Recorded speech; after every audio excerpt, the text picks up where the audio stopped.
হ্যাঁ দাদা, ছেড়ে দিচ্ছি।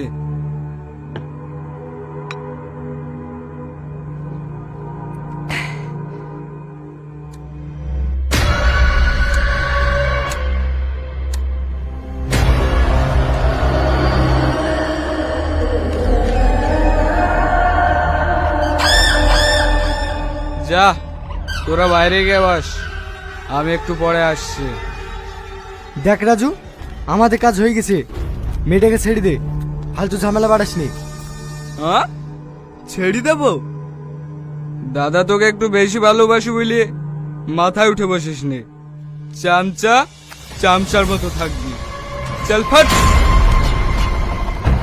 চ রে চ, ও এখন মালকি আছে।